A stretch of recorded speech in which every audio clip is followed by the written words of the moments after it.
Beyond the newsroom, where untold story is revealed. Kitalo nnyo nnyini ddala munnamagye omu ku abo abakulu mu magye ga UPDF Major General Deus Sande Afudde mu bulamu bw'ensi eno ku makya agakeeseza olunaku luno olwaleero.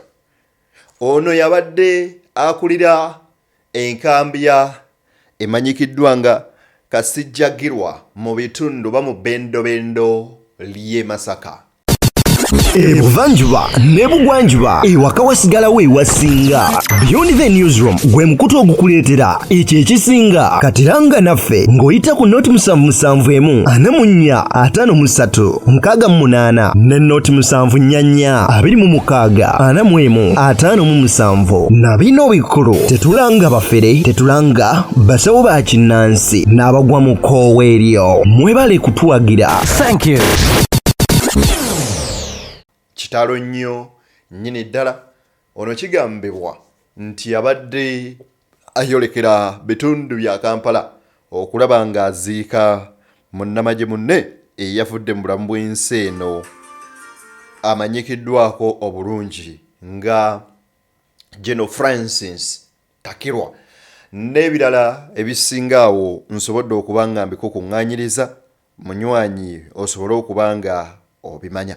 Kakati nno bwe nkuggyeeyoko eyo omukulembeze w'ekibiina ki National Unity Platform Robert Kyagulanyi Ssentamu mu Mitembo avuddeyo n'abaako ebigambo byayogera enkya olunaku luno olwaleero. Ye abaffe Major Deus nga tannafa bigambo ki ebyo byasembyeyo okubeera ng'ayogera banywanyi mbikuleetedde ebya Professor Nsibambi okubeera nga ayogera nti yagenda n'abakulembeze mu kibiina kya NUP wa Gen M7 agudde mu mbizi omubaka Elias Luyimbazi Nalukoola n'amuzza mu kibiina n'amugamba newankubadde gwe Professor yansomesa kati omusomesa omuyizi kaasomese ne kumusomesa. Ebyo bibadde bikyali bwe bityo okulinnyirira eddembe ly'obuntu n'okutyoboolwa bireetedde bannansi bangi okuva mu mawanga ag'enjawulo okuyimusa amaloboozi gaabwe. Munnamateeka omukukunavu ng'ate ono mulwanyirizi wa ddembe munnabyabufuzi mu ggwanga erya Kenya Dr. Martha Karua avuddeyo n'avumirira ne sekuvumirira ku bikolwa bino wammanga bye biriwo ebyo byayogeddeko nsobodde okuba nga mbikukuŋŋaanyiriza. Ye musajja mukulu Latifu Ssebagala ayogedde ekyamusindiikiriza okugenda okusisinkana General Yoweri Kaguta Museveni.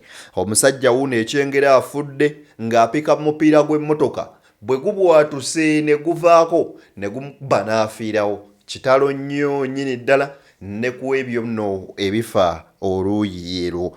Nzikiriza ate bino byonna mbikuwe mu bujjufu oli ku Beyond the newsroom omukutuuse makutu ogukutuusaako ensonga z'essemasonga. Erinnya nze Deni akuweereza awo nno mu comfort zone yo munnange w'osinzirira oba w'owangaalira naffe no tusinzidde ku command center yaffe okulaba nga tukutuusaako ensonga zonna nga bwe zitambula mu ggwanga lyattu Uganda then kw'oteeka n'ensi yonna ate y'okutwaliza awamu. N'obuwombeefu obw'ekika ekyawaggulu nkusaba video eno nsooka ogimpere like bw'ogiba like ejja kudduka emisinde mingi etuuke ku buli ssekinnoomu abe nga agifuna. Ate era njagala okujjukiza nti gwe nga gwe mulundi gw'ogusoose okubanga olaba video zaffe njagala okusaba twegatteko mu butongole ng'osubscribinga koonawo mu kagambo subscribe bw'omala okoone mu kadde wali waggulu kaki mu personalize okateeke mu all of ne notification ku mboozi zonna ennyovu ze tukuteerayo. Awo nno bwe tugamba nti weewaawo gwe natannaba kumanya tulina omukutu gwaffe omujja ogwadde ne exclusive gwegatteko tojja kujulwa emboozi y'empoomu ate nga munnange egwa makerenda gy'ogisanga eyo. Nzikiriza wano wennyini we tuba tutandikira bigambo ki musajja mukulu ono yafudde Major General Deus byesembyeyo okubanga ayogera ebimu ku ebyo binaamujjuukirirwako. Yavaayo n'ategeeza nga bo bwe batagenda kukkiriza tebagenda kukkiriza muntu kuva eri mbw'atamanyi bya bukulembeze kubeera ng'afuga amagye gaabwe era bo nga bannamagye tebagenda kukkiriza ba civilians kuva eyo kubeera nga babakulembera. Ebigambo ebyo byawaawaza nnyo amatu oba byawaawaala nnyo mu matu g'Abannayuganda ne bagamba oh my goodness. Kitalo Major General Deus Sande, commander of the UPDF and the division Kasijagirwa Masaka afudde. Ekyo kyo kiri confirmed. Era ebigambo bye bino wano njagala mbikuwe mwanatu kwe tuba tutandikira ku lunaku luno nno oba ku nkya y'olunaku olwaleero. Akulira enkambi y'amagye Masaka Brigadier Deus Sande ayogedde kati ng'omusezi agula essowaani ng'amagye bwe gatasobola kuwaayo buyinza eri bannabyabufuzi abatalina ndowooza ntuufu eri eggwanga. As long as we are still existing, we are not there to give up.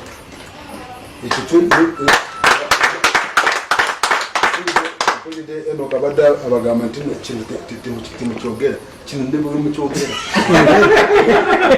We are not ready to give out to people, I mean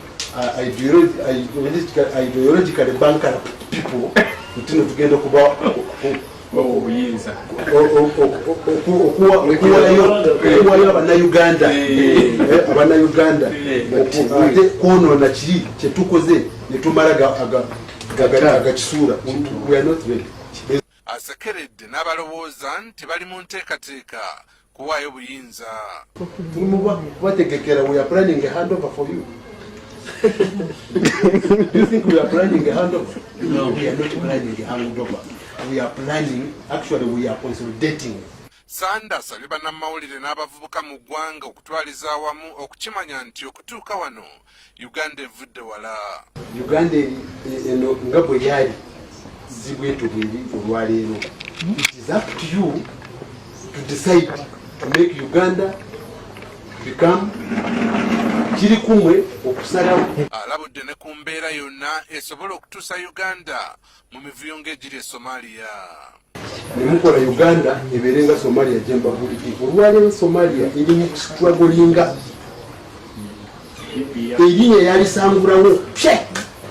Ono bino okubyogera abadde ku nsisinkano eyategekeddwa Jole Lwakanyengere ng'ono yakulira bannakiwa ba NRM mu kibuga Masaka. Ono yabadde asiima abakuumaddembe olw'okukuuma emirembe n'obutebenkevu. Ono aliko TV z'awadde abakuumaddembe ng'abeebaza emirimu gye bakola. Tuba twagala twebazeko abantu. Eyagamba nti bo nga bakyali balamu tebagenda kukwata buyinza babugye mu mikono gyabwe nga bannabagye babukwase bannayuganda abatalina nteekateeka nnambulukufu esobola kutwala ggwanga lino mu maaso. Era nga bo bagamba nti eggwanga balijje wala nnyo. Era n'ategeeza nti bo balwaniridde eggwanga lino tebaagala liberenga bw'olaba Sudaani, bw'olabanga Syria, bw'olaba amawanga amalala. Era nga bo bamativu mu mitima gyabwe nga bagamba yagamba nti yasekeredde abo abalowooza nti bali mu kuteekateeka butya we banaava mu buyinza oba transition. Nabagamba bwepo as long as tukyaliwo tetulina gye tulaga. Kitalo nnyo nnyini ddala. Agenze Mungu amujjuludde. Just mu wiiki emu bajeno babiri bafudde ate nga bamaanyi. General Sande Deus, then kwoteeka ne General Francis Takirwa naye oyaziikibwa olwaleero. Ono abadde agenda kuziika ono mbunaafuna obuzibu mu kussa bw'atyo n'akutuka. Anyway, katulinde omwogezi w'amagye Chris Magezi bw'anaavaayo n'atunnyonnyola naffe tujja kujja tubibannyonnyole. Kitalo nnyo nnyini ddala. Bino byabaddewo olunaku lwaggulu wali mu bitundu ebimanyikiddwa ng'ebyekyengera. Eyayimiridde ku petrol station okupika mu mmotoka omupiira gwabwatuse ne gubuukako ne gumukuba n'afiirawo. Abatwala ku Cookie Promotions ekigenda maaso omwami omupiira gumukubye n'afiirawo wano abadde agupikamu wano ku mafuta agali wano olympic bagayita olympic wano ekyengera omupiira gumukubiddewo n'afiirawo eyo limu gye mulengera awo ebuuseemu evuddemu eyo distance gy'olengera paka eno gyevudde eno limu esibidde wano eno biddewo n'afiirawo wano ku mafuta ge bayita olympic wano ekyengera omulambo guli awo mwe mulengera abantu awo akaliddewo tazze egulu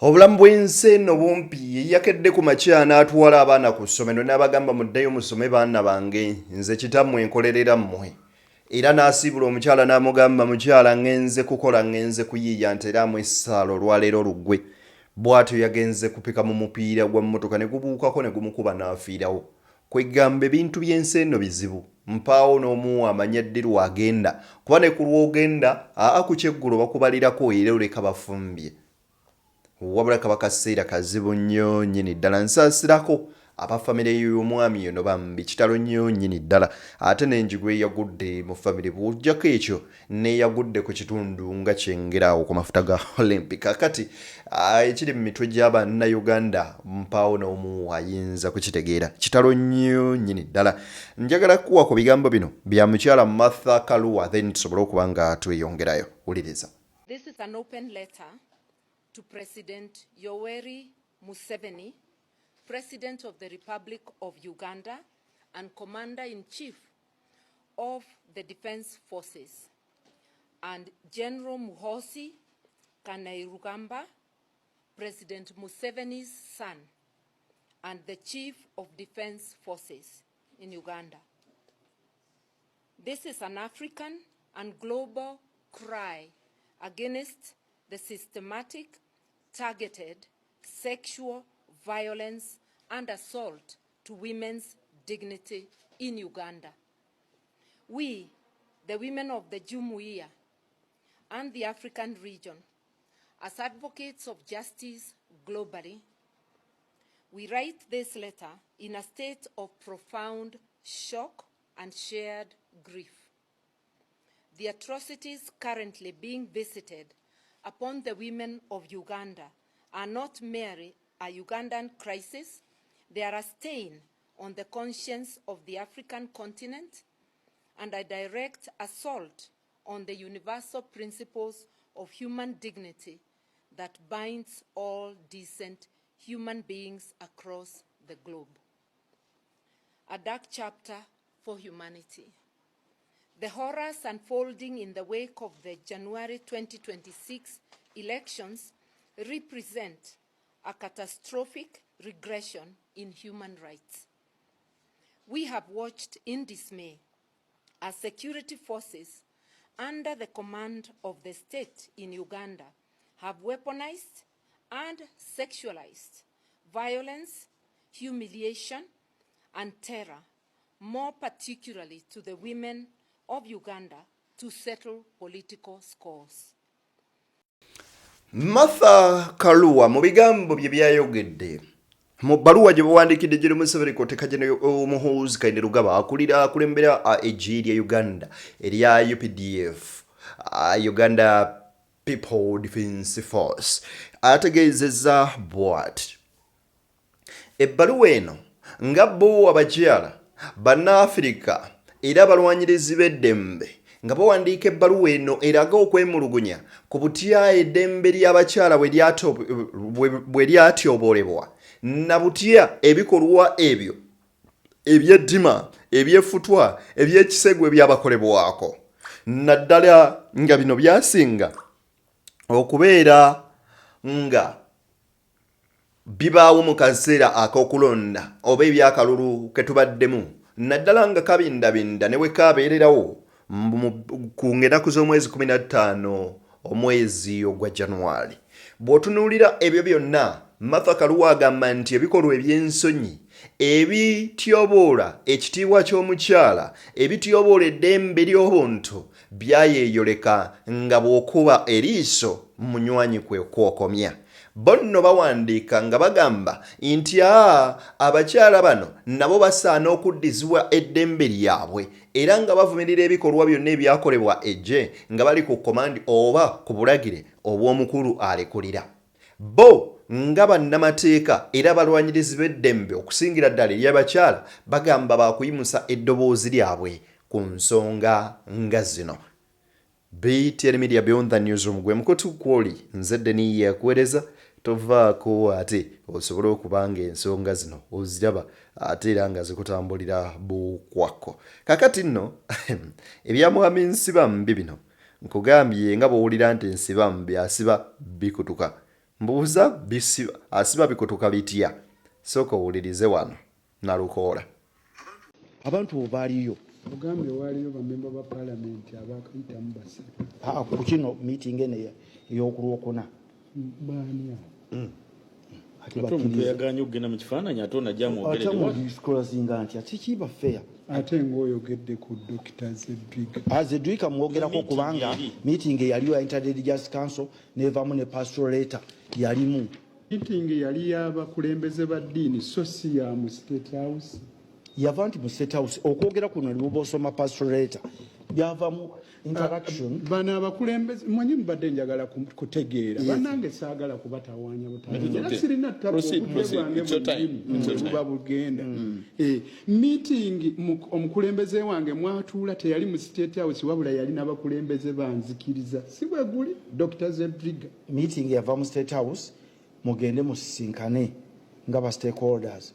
Naye ne yabadde ya State House benjogerako njogera kuba n'abantu abayiseemu abasatu abanuupu abatagala face yabwe kuvaayo yabadde mu State House. Ekyenva n'ensiba wali kuba erinnya ddi alikoze eki alyogedde.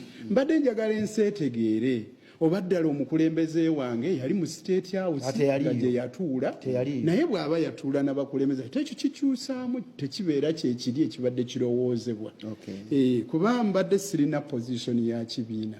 Nze si kusooka mukulembeze Haji Nsibambi musomesa wange era nina okusoomooza kunene wano bwe mba ntudde naye bwe twali tuli e Makerere yatuwa amagezi tuleme kujja kwesimbawo mu byabufuzi ng'agamba abamu ku abo abali eyo temulina byakuteesa nabo mmwe tubasomesezza wano mbasomesezza ebintu eby'amaanyi naye mulina endowooza nnene okusinziira ku ngeri gye tubakuguddemu. Musomesa ndowooza sikuwaayo naye omusomesa wange ye yasooka okwesimbawo nze nga sinnaba kujja mu paalamenti.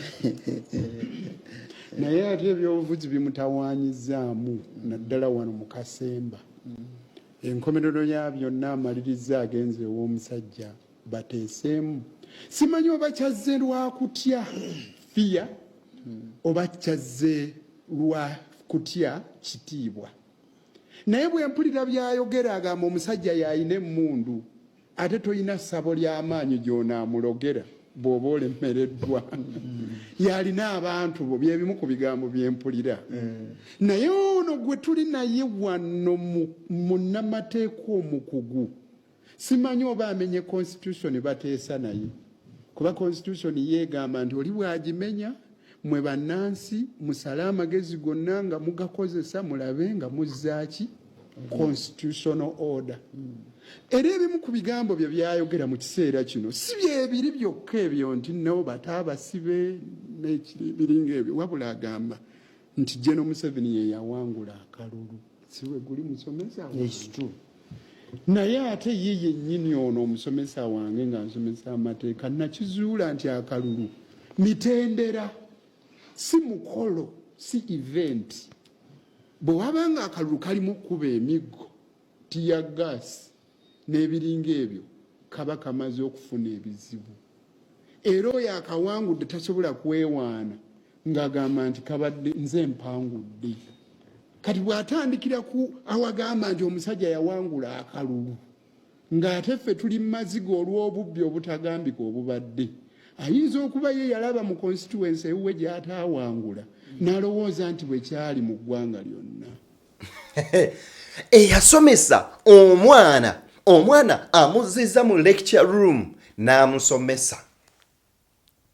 Kati kiringa bwe nzo sisinkana lecturer wange ani oba Mr. Longot. Yeah. Nezira ku mwami omuteesa oli ne mutandika omusomesa. The guy was bright. So brilliant. Anyway, naye Nalukoola alina engeri gya tunuulidde Professor Nsibambi. Namugamba watugamba nti sibasomesezza mugende mu byabufuzi kubanga obwongo bwammwe bwa kika kya waggulu nnyo bubugumyeko nnyo butokose nnyo tebugenda sibola kureasoninga n'abantu abali eri kubanga temusobola kuba na ku levels ezimu nabo kubanga abasinga ku bo bakibogwe era ebyo ebyabufuzi mu byesonyiwe. Ne Nalukoola agambye nti kyannaku nali sinnabiyingira nga professor wange yabiŋŋaana we gye yeesoze. Ye yennyini amanyise mateeka nti omuntu yenna aba amenyese mateeka batakyagoberera mateeka nti n'akalulu process tukenyigiramu naye bw'otandika olabanga amagye gakuba abantu eno gwe gabakwata bano bakoze bwe bati bano babasse kitegeeza tekakyali free and fair process eba eguddemu ekizibu. Wabula ate professor wange ate yagenza atese n'omusajja ate n'agamba nti yawangudde akalulu. Kwegamba bye watusomesanga byali bifu oba gwe omutwe gwe gwakyuse gwafudde. Mu bufunze Nalukoola aziise Professor Nsibambi n'amuyiwako n'ettaka. Wuliriza. Nze sirootangako n'omulundi n'ogumu nti waliwo ayinza okumpangula emawukoto tekibangawo era nateekateekanga bannange nga nze bumanyi kyaggwa obululu bungi naye okukebera bokisi 0 9 3 meka kati bannange mbayozaayoza era tubasabira Katonda abateekeko omukono gwe batambuze eggwanga lino. If you believe there is miracles, and miracles do happen, just know, Professor Nsibambi, that miracles happened in your constituency. Ugandans have reached an extent eyobuteriranya ba so-called intellectuals, ba nasoma, ba professor, kubanga mubatunze mubamenyenye emitima.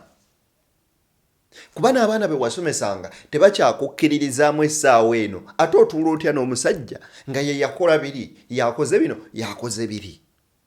Gwe bw'obanga wabibalaganga nga bibi singa wabibalaganga nti bye birungi era wandijjedde ne mu kale ye obulungi nnyo yennyini n'otereera era yagamba nti saasuubirako nti bayinza n'okunkuba akalulu. So bannayuganda awo protestive vote manya yakoze mwebale abantu abafaanana bwe bati mubateeke ku wabbali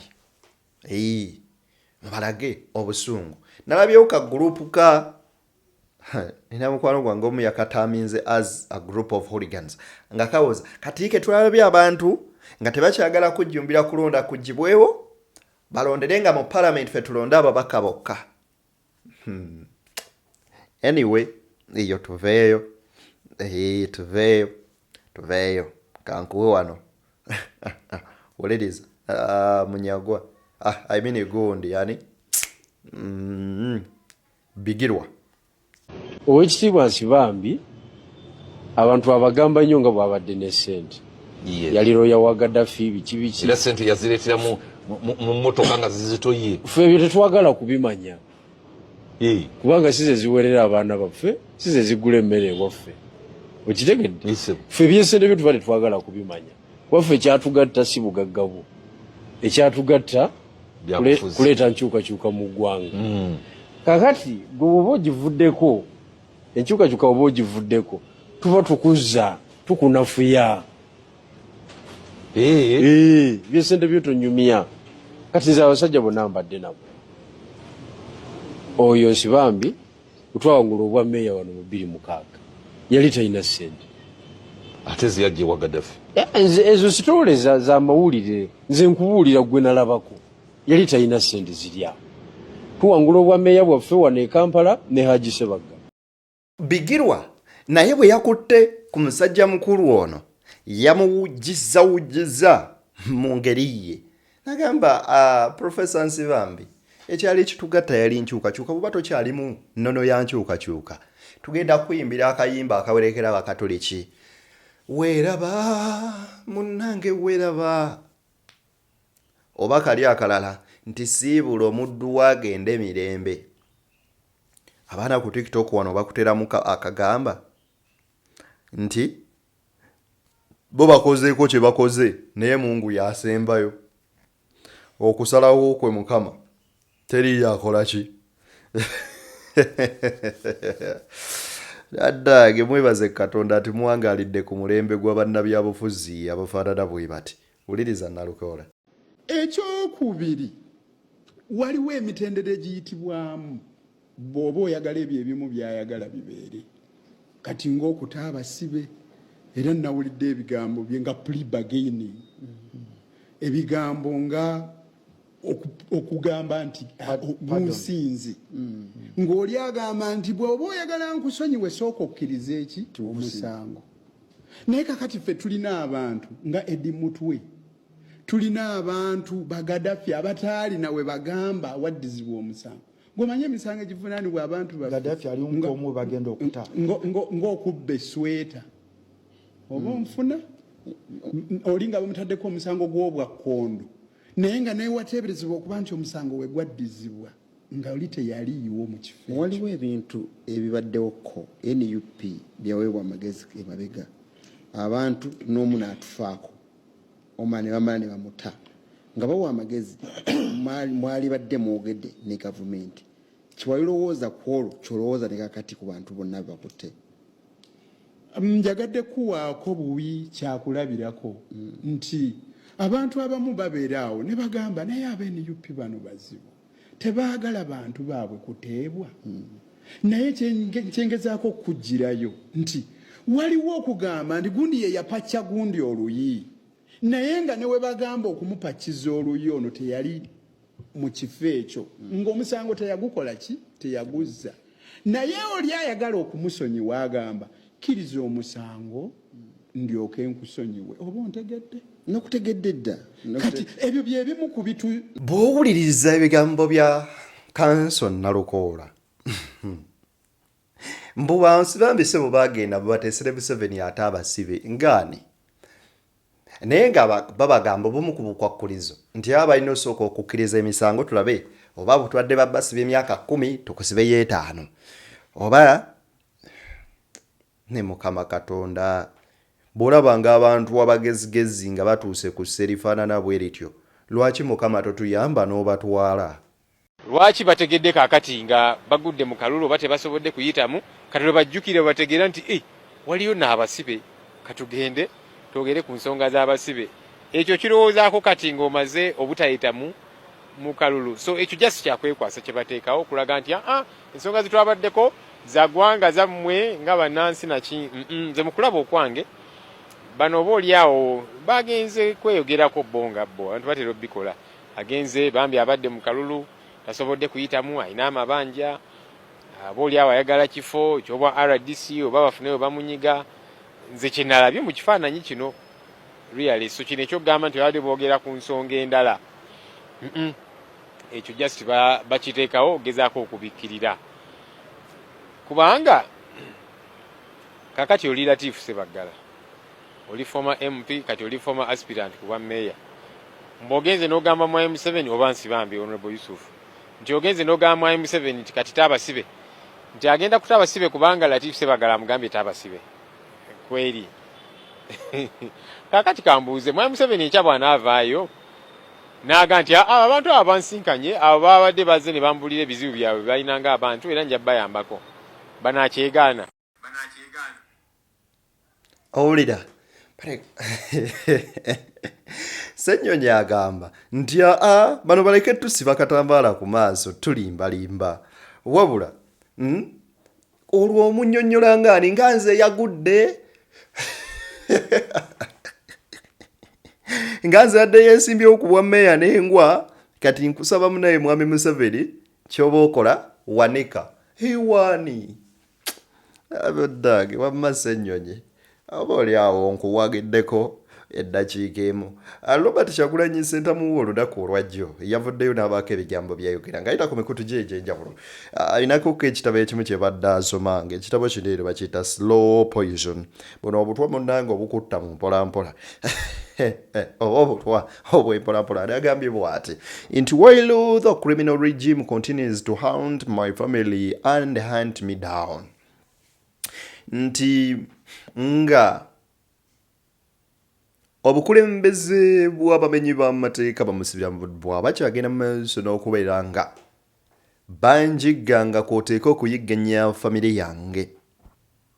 I took off time to read this very insightful book. Natutte akaseera okusoma ekitabo kino. Above all, it exposes Museveni for who he is and the damage he has done to our country. Nti kino eno kyanika Gen Museveni yani era butya bwasobodde okubeera nga akosa eggwanga lyattu Uganda na biki ebyo byakoze eri bikosezza.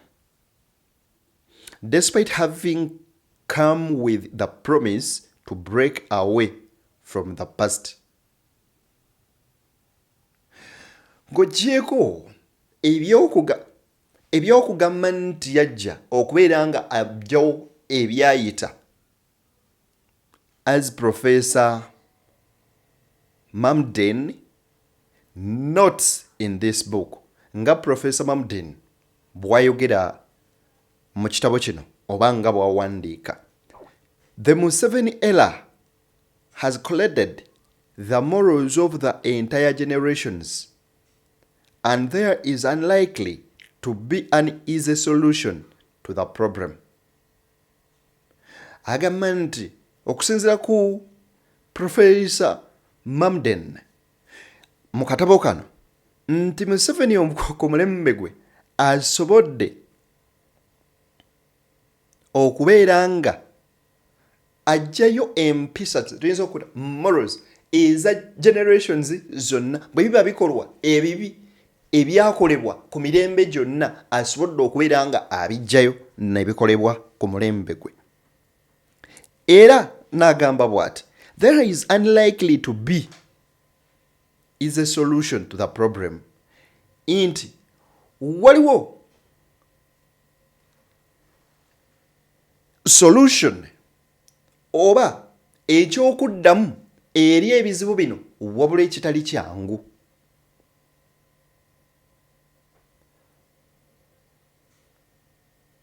A pervasive corruption cynicism could the country like a fog. It will take no less than a generation for the country to come out of it. Omuli obulyake ow'ekika ekya waggulu ennyo ennyo n'ebirala ebiringa ebyo ebitayinza kubanga oboolyawo nti kino kiyinza okutwala oba obutatwala mulembe mulamba okulaba nga babimala mu ggwanga lino. A depressing account it is. We have work cut out for us. We refuse to give up or give in. Uganda will be free. Nti tukkiriza tetugenda kuwanika ate era tetugenda kulekeraawo wabula tukkiriza nti Uganda ejja kufuna eddembe lyayo. Bigambo bya mukulembeze Robert Kyagulanyi Ssentamu byayogedde oba ng'abiwandiika. Bifumiitirizeeko naawe olabe kiki ky'olowooza. Tuli ku mukutu gwa Deni Exclusive oteeka Beyond the Newsroom. Erinnya nze Deni yakuweereza. Nzikiriza nkuteere wano baana ba taata. Nsigadde nze omuliga Deni okuba nga nkuweereza. Kambateere wano tusinkane nga Gulude ne yakkiriza.